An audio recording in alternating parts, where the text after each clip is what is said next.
الحمد للہ وحدہ والصلاة والسلام علی من لا نبی بعدہ ونشهد ان لا الہ الا اللہ وحدہ لا شریک له ولا وزیر له ولا مشیر له لا مثل له ولا مثال له لا والد له ولا ولد له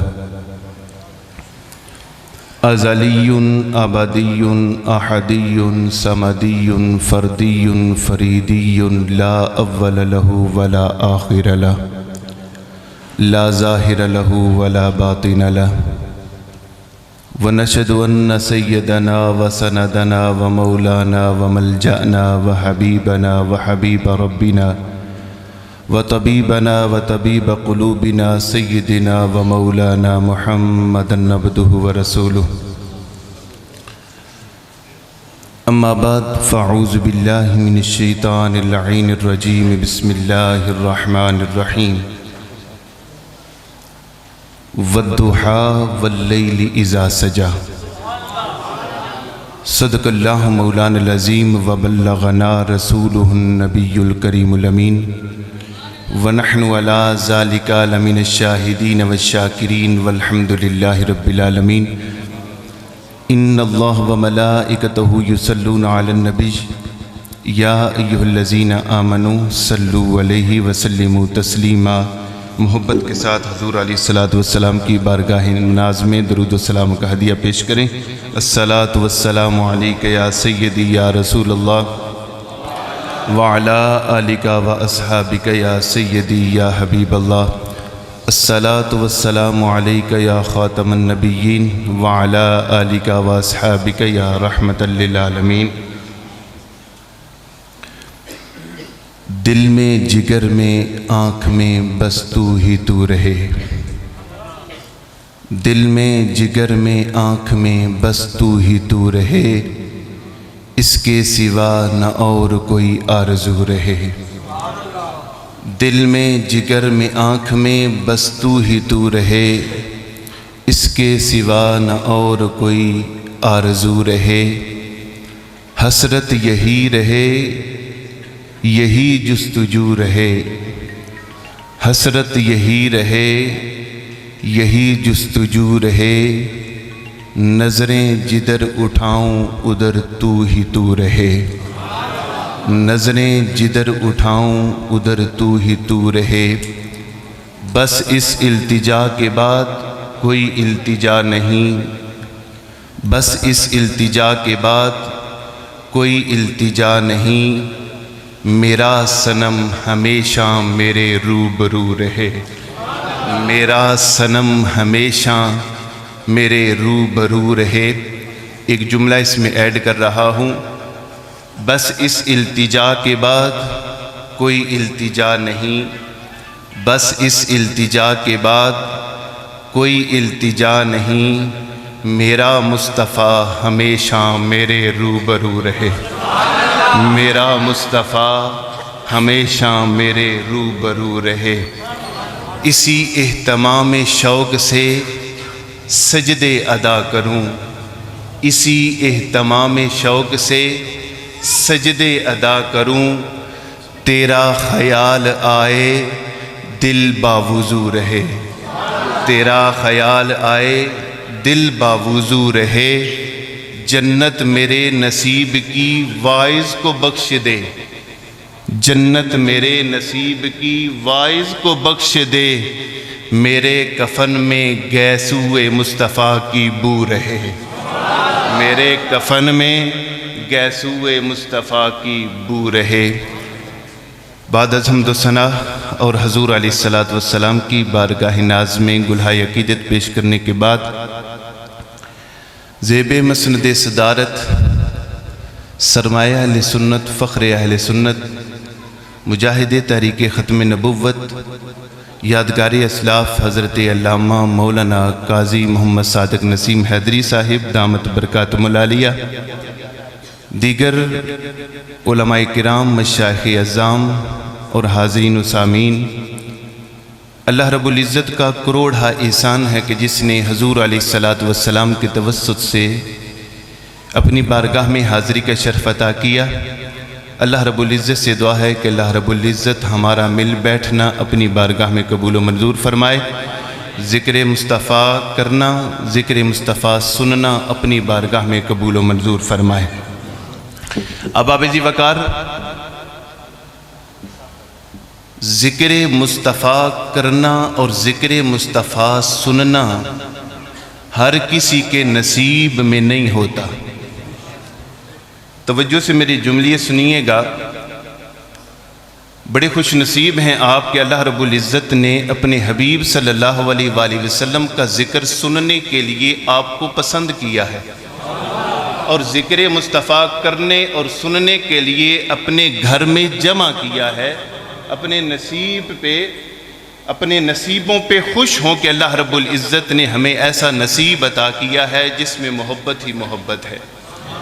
تو احباب جی وقار، اللہ رب العزت نے کائنات کو تخلیق کیا، کائنات کے حسن کو بنایا، اور جو بھی چیز کائنات میں پیدا کی اس کے لیے ایک نظام بنایا کہ اسے عروج بھی ہے اور زوال بھی ہے۔ لیکن توجہ طلب جملہ یہ ہے، کائنات کے اندر جو عروج و زوال ہے، یہ حقیقت کے اندر اللہ رب العزت نے کائنات کے حسن کو برقرار رکھنے کے لیے بنایا ہے۔ کائنات کے حسن کو برقرار رکھنے کے لیے اللہ رب العزت نے عروج و زوال کی داستانیں بنائیں۔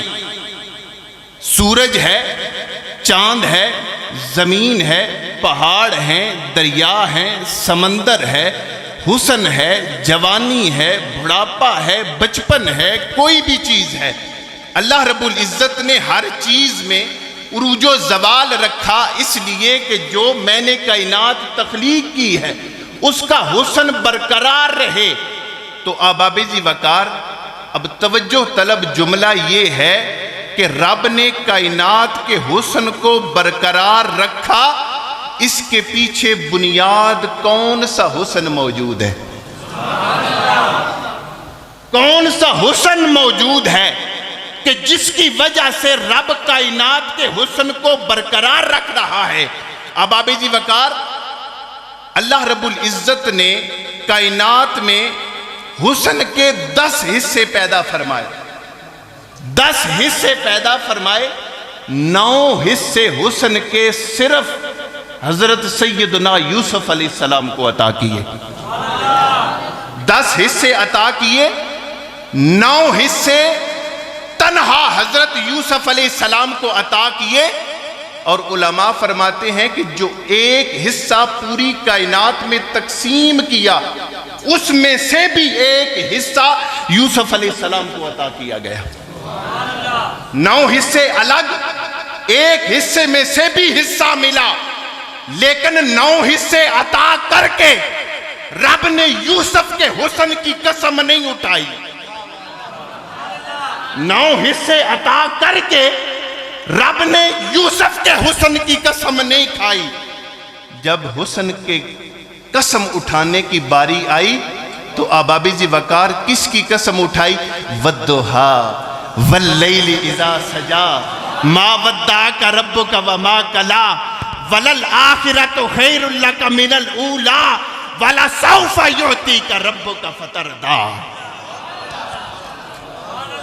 9 حصے عطا کر کے یوسف کے حسن کی قسم نہیں کھائی، بلکہ جب قسم کھانے کی باری آئی تو اپنے حبیب کے چہرے کی قسم کھائی۔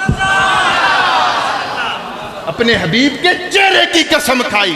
تو احباب جی وقار، علماء کرام لکھتے ہیں کہ حضور علیہ السلام کی ذات عطر، حضور کی ساری زندگی معجزہ ہے، ساری زندگی معجزہ، اور یہاں تک کہ سرکار دو عالم صلی اللہ علیہ وآلہ وسلم کا حسن بھی معجزہ ہے، سرکار کا حسن بھی معجزہ۔ تو احباب جی وقار ایک بات عرض کر دوں، حضرت علامہ مولانا مفتی احمد یار خان نیمی رحمت اللہ تعالیٰ علیہ نے یہ بات لکھی، قسم رب کائنات کی ایمان کو تازہ کرتی ہے بات۔ آپ فرماتے ہیں کہ ہفتے والے دن یہودیوں کو اللہ رب العزت نے مچھلی کا شکار کرنے سے منع کیا، لیکن وہ مچھلی جس نے حضرت یونس علیہ السلام کو 40 دن اپنے پیٹ میں رکھا، ہر ہفتے کو ساری مچھلیاں اس مچھلی کی زیارت کے لیے آتی تھیں۔ جس مچھلی نے 40 دن نبی کو اپنے پیٹ میں رکھا تو ہر ہفتے مچھلیاں زیارت کے لیے آتی ہیں۔ میں جملہ کہہ رہا ہوں، قسم رب کائنات کی، اگر پیٹ میں مچھلی اللہ کے نبی کو رکھے اور مچھلیاں زیارت کے لیے آئیں، حضور کا امتی حضور کو اپنے دل میں رکھے تو فرشتے نہیں اترتے۔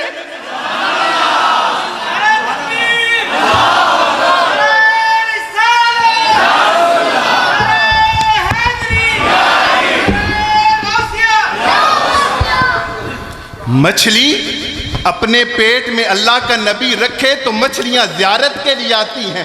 جو امتی مصطفیٰ کو اپنے دل میں رکھے فرشتے اس کی زیارت کے لیے آتے ہیں۔ تو احباب وقار، اللہ رب العزت نے سرکار دو عالم صلی اللہ علیہ وآلہ وسلم کے حسن کو بھی معجزہ بنایا۔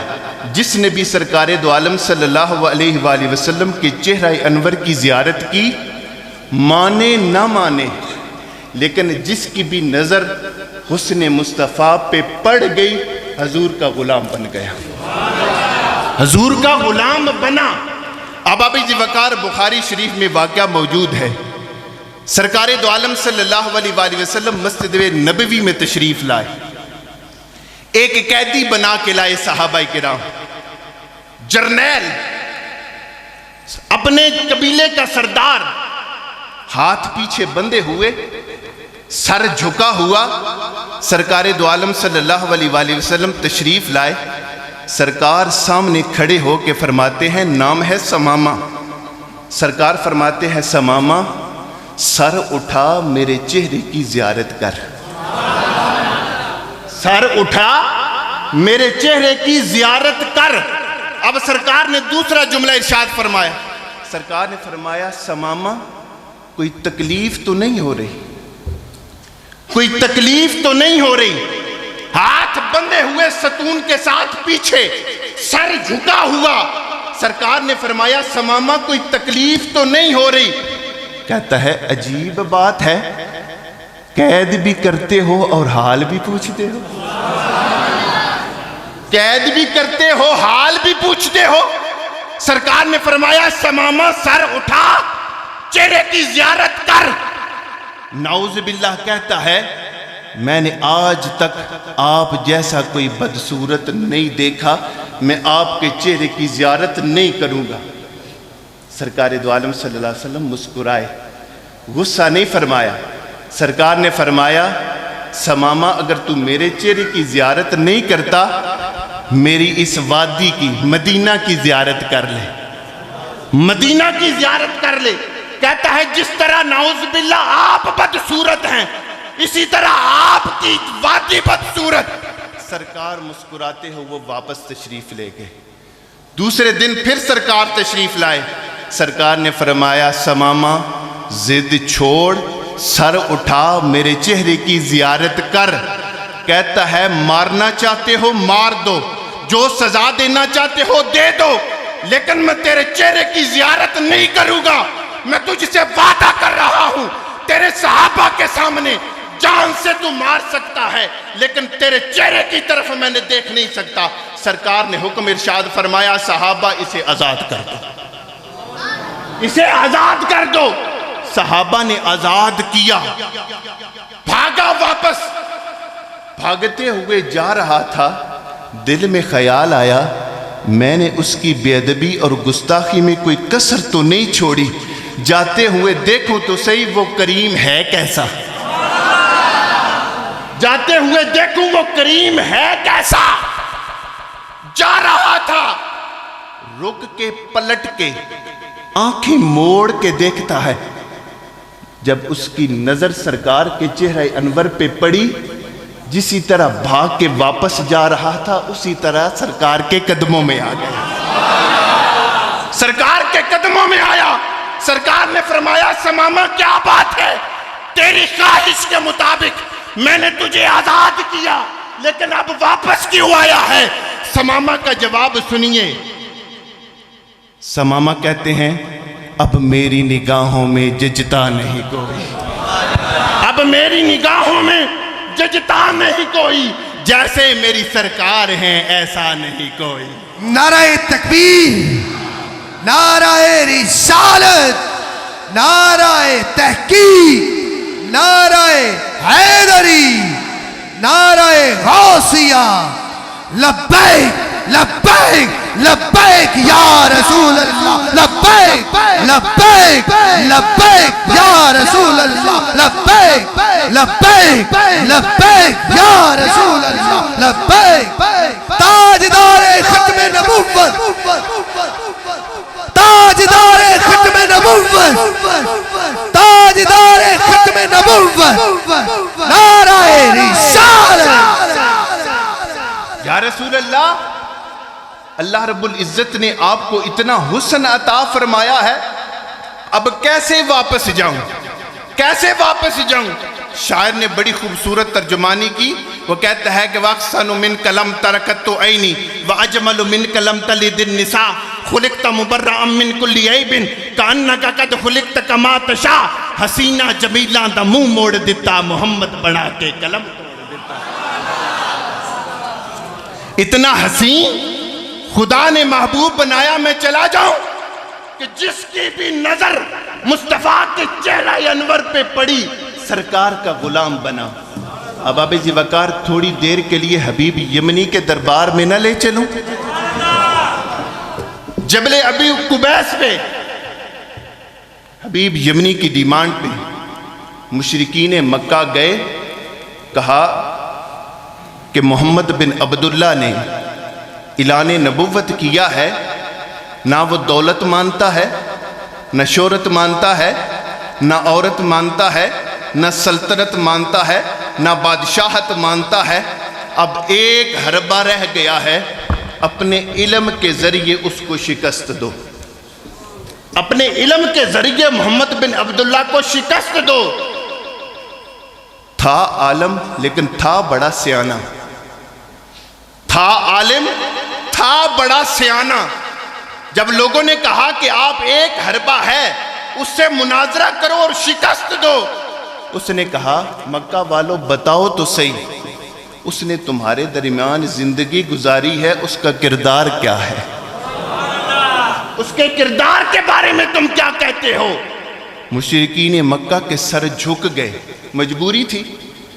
اس دور میں بھی مجبوری ہے, بعض لوگوں کی مجبوری تھی.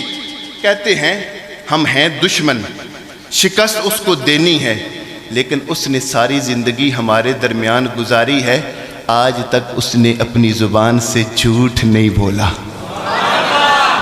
اس نے جھوٹ نہیں بولا. اب حبیب یمنی کو تیار کیا, ابو جہل رخصت کرنے لگا, پکڑ کے کہتا ہے حبیب یمنی میری ایک نصیحت یاد رکھ, مناظرہ محمد سے کرنا لیکن اس کے چہرے کو نہ دیکھنا. مانتا ابو جہل بھی تھا, سب کچھ سرکار کا مانتا, لیکن وہ کہتا ہے حبیب یمنی مناظرہ کر لینا لیکن اس کے چہرے کو نہ دیکھنا. کیوں؟ اس لیے کہ جو محمد کی طرف جاتا ہے اس کا دشمن بن کے جاتا ہے, جب واپس لوٹتا ہے تو اس کا غلام بن کے لوٹتا ہے. مناظرہ کر لینا لیکن اس کے چہرے کی طرف نظر اٹھا کے نہ دیکھنا. حبیب یمنی نے کہا تم فکر نہ کرو. مناظرہ شروع ہوا, سوال کیا, سوال کرتا ہے اے محمد اگر تم اللہ کے سچے نبی ہو, رات کا وقت ہے, 14ویں کا چاند چمک رہا ہے, واقعہ آپ نے بڑا سنا ہوا ہے, ایک نکتہ بیان کر رہا ہوں.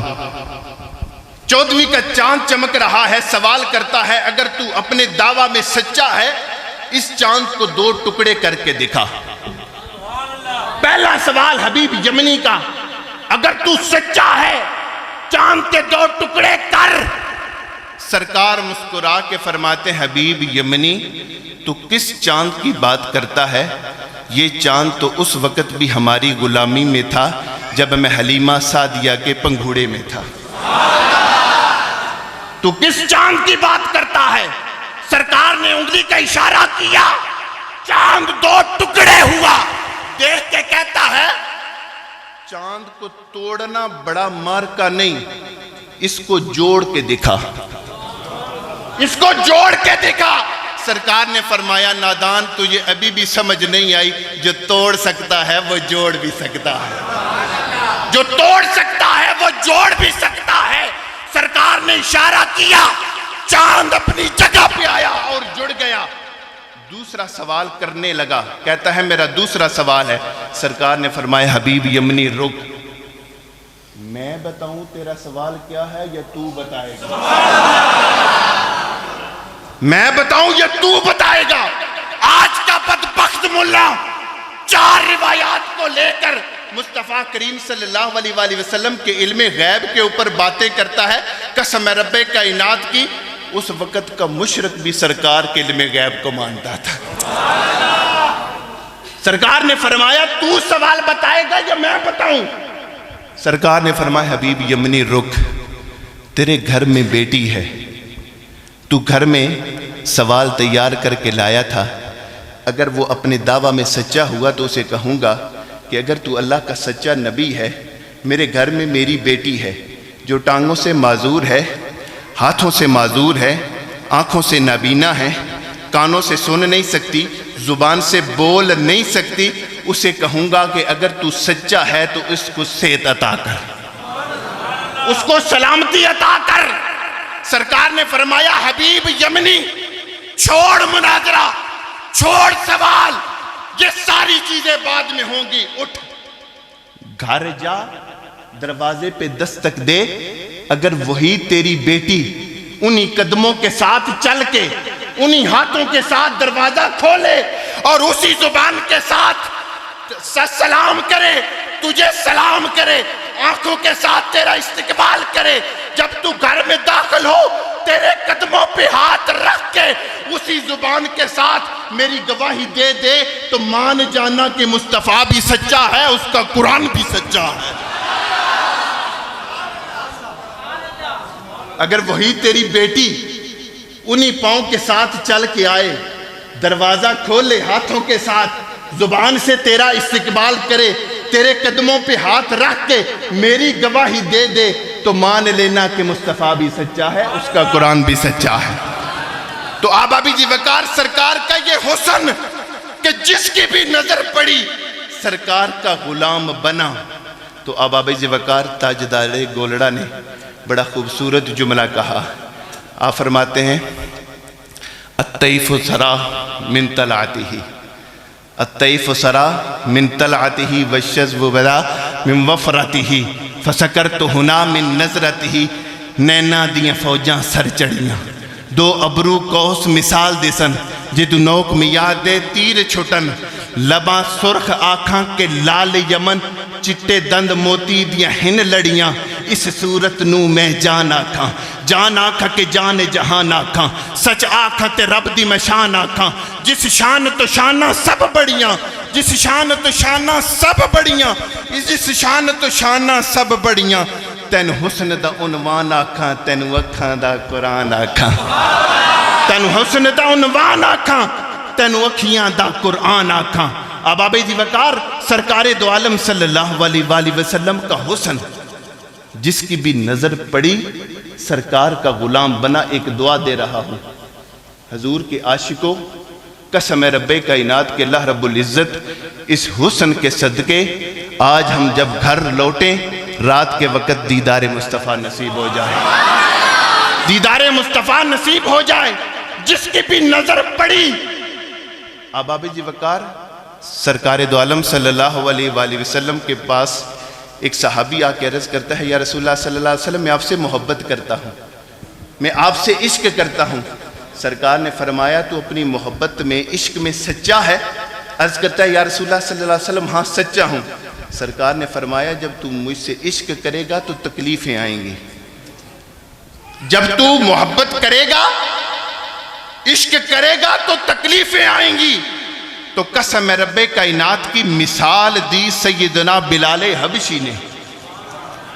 بلال حبشی نے، علماء کرام فرماتے ہیں کہ وہ حسن جس کو دیکھ کے، یوسف کے حسن کو دیکھ کے عورتوں نے اپنے ہاتھ کاٹ لیے، پتہ نہیں چلا، آج بھی تو اس حسن کو نہیں مانتا کہ یوسف کے حسن کو دیکھ کے عورتوں نے ہاتھ کاٹ لیے تھے، تجھے پتہ نہیں صحابہ نے مصطفیٰ کے حسن کو دیکھ کے گردنیں بھی کٹوا لی تھی۔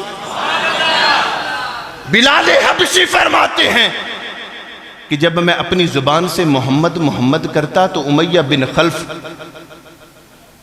کانٹوں کے ساتھ، چھڑی جس کے ساتھ کانٹے لگے ہوتے تھے، وہ مارتا، میری ہڈیوں کے ساتھ لگ کے وہ کانٹے ٹوٹتے، کوڑے مارتا، تپتی ریت پہ لٹاتا، پھر بھی میری زبان سے محمد محمد نکلتا۔